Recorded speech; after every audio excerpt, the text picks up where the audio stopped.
Halo teman-teman, Assalamualaikum warahmatullahi wabarakatuh. Selamat datang di warungku, warung Bundanya Zoya. Apa kabar teman-teman hari ini? Semoga selalu dalam keadaan yang sehat dan segala usahanya dimudahkan Allah Ta'ala. Dan seperti biasa di warung saya teman-teman, biasanya aktivitas yang saya lakukan tiap pagi itu adalah menata barang, mengisi kulkas, dan membersihkan warung saya. Kemudian jika saya flashback lagi ke belakang teman-teman, beberapa bulan yang lalu atau setahun yang lalu, jujur warung saya saat ini sangat membuat hati saya senang karena banyak perubahan yang terjadi di warung saya. Beberapa bulan yang lalu, warung saya ini masih sangat luas teman-teman. Anak saya itu masih bisa berlarian, masih bisa tidur di sini, dan masih membawa ayunannya. Namun sekarang alhamdulillah ya sudah sempit, kita berjalan saja sudah agak hati-hati, jangan sampai tabrak barang yang lain. Namun teman-teman, semua itu adalah hasil dari proses yang tentu saja kita lewati, meskipun dengan banyak masalah, dengan kendala yang kita alami. Dan seiring berjalannya waktu, saya menyimpulkan ada 3 hal yang paling mendasar, yang paling penting dalam usaha warung sembako. Jika kita menerapkannya dengan baik, dengan konsisten, insya Allah usaha kita itu akan berkembang. Jika teman-teman merasa ragu, silakan buktikan sendiri. Coba praktekkan selama 2 bulan saja. Pasti teman-teman akan merasakan perbedaan sebelum dan sesudah mempraktekkan beberapa hal ini.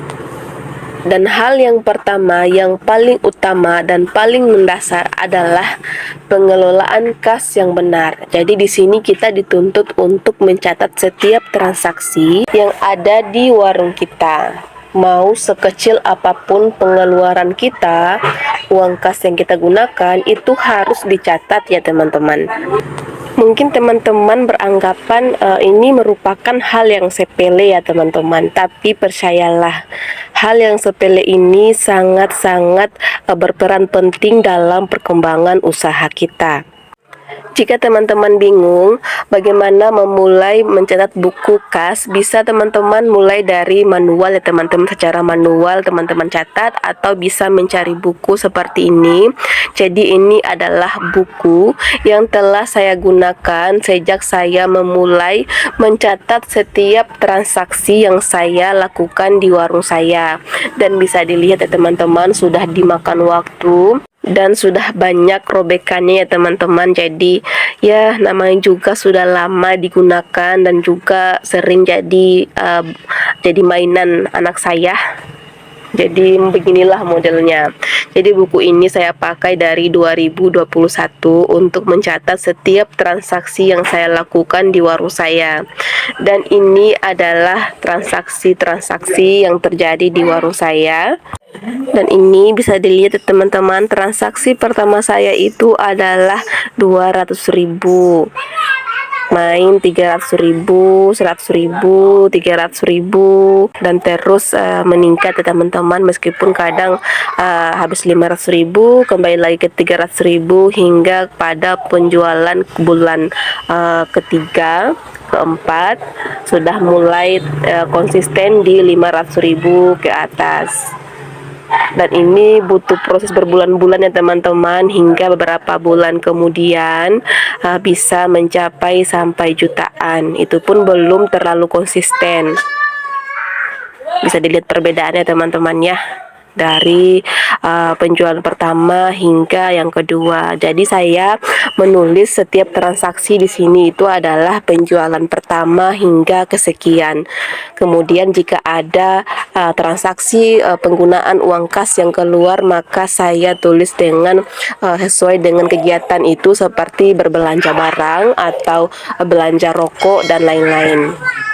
Tapi teman-teman, penghasilan saya hari ini itu tidak akan seperti ini jika barang-barang yang saya miliki itu saja. Jadi usaha berkembang itu juga dipengaruhi dari ketersediaan barang yang diinginkan atau yang dicari oleh para pembeli. Jadi, hal yang kedua yang akan saya bagikan di sini adalah bagaimana cara kita melengkapi barang-barang yang ada di warung kita, atau bisa dibilang memenuhi kebutuhan para pembeli di warung kita. Tentu saja kita harus lincah, cerdik ya teman-teman. Meskipun saya orangnya loading, tapi saya berusaha agar apa yang dicari oleh para pembeli saya itu tersedia di warung saya. Dari barang-barang kecil hingga yang besar, ataupun dari barang-barang yang setiap harinya dicari, kebutuhan yang memang termaksud kebutuhan pokok ataupun tidak ya. Maksudnya yang jarang-jarang dicari juga saya usahakan tersedia. Ya, meskipun terkadang resikonya jika kita membeli barang-barang yang terlalu banyak ya teman-teman, apalagi yang jarang ditanyakan, jarang dicari oleh pembeli, itu resikonya adalah rusak barangnya atau kadaluarsa. Tapi yang namanya usaha pasti selalu dibayangi dengan resiko, dan kita harus mengambil resiko itu agar peluang usaha kita lebih besar lagi. Jika teman-teman sudah memperhatikan ketersediaan barang-barang teman-teman atau kelengkapan barang-barang jualan teman-teman, tentunya tidak ada hal lagi yang perlu kita khawatirkan. Dulu ya teman-teman, ketika berbelanja barang untuk barang jualan saya belum bisa mengadakan barang-barang secara besar-besaran seperti per dos ya teman-teman, per bal, karena waktu itu sangat terbatas dengan modal yang saya miliki. Namun sekarang ini alhamdulillah sudah bisa ya teman-teman. Jadi kalau teman-teman baru memulai, jangan pernah putus asa ya teman-teman, jangan pernah merasa rendah diri atau merasa menyerah dengan keadaan. Jika teman-teman ingin instan, jalan satu-satunya itu adalah dengan menambah modal. Namun jika teman-teman tidak bisa menambah modal, jangan dipaksakan. Jika teman-teman konsisten dengan apa yang teman-teman kerjakan saat ini, insya Allah hasilnya itu akan sangat manis. Dan hal yang ketiga yang menjadi salah satu bagian penting dalam perkembangan usaha kita teman-teman adalah kejujuran. Kenapa kejujuran saya masukkan dalam pembahasan kita kali ini teman-teman? Karena kejujuran itu mahal. Tidak semua orang mampu mempertahankan kejujuran. Apalagi di dunia warung sembako selalu ada peluang untuk tidak jujur, tapi tidak semua ya teman-teman. Namun ada orang-orang yang mau mengambil kesempatan itu demi keuntungan semata. Salah satu contohnya adalah ketika menakar beberapa barang-barang jualan seperti beras, terigu, gula, dan lain-lain ya, yang harus ditakar secara manual. Biasanya di situ ada peluang untuk mengurangi takaran atau timbangan. Sebenarnya itu tidak masalah ya teman-teman, tapi kalau menurut saya itu kalau kedapatan oleh para pembeli itu akan mencoreng nama baik kita sebagai penjual dan akan membuat pembeli itu berpikir negatif tentang penjualan kita. Selain itu, contoh lainnya adalah ketika memberikan kembalian uang dari para pembeli. Dan biasanya di warung sembako kita akan mendapati pembeli dari kalangan anak-anak yang tidak tahu mata uang atau para lansia yang sudah pikun atau tidak fokus.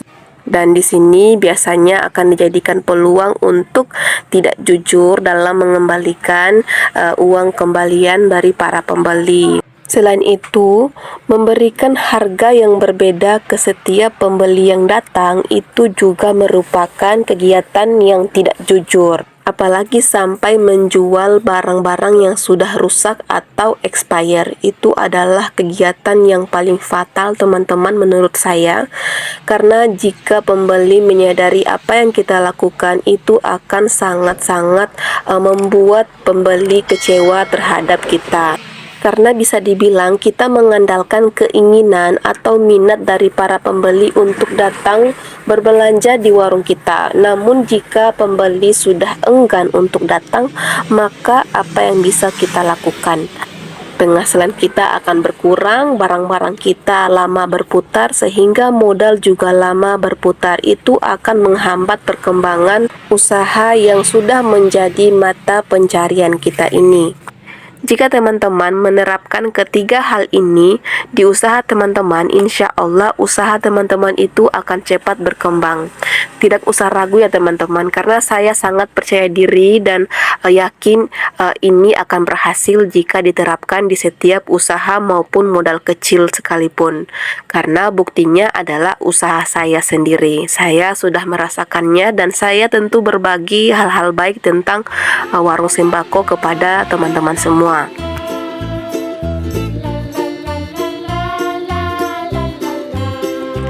Dan bagi teman-teman yang baru memulai usaha warung sembako, jangan mudah putus asa. Nikmati prosesnya karena tanpa proses tidak akan ada hasil. Terima kasih sudah menonton sampai di sini. Jika ada pertanyaan seputar warung sembako, silakan tinggalkan jejak di kolom komentar. Sampai jumpa di video selanjutnya. Assalamualaikum warahmatullahi wabarakatuh.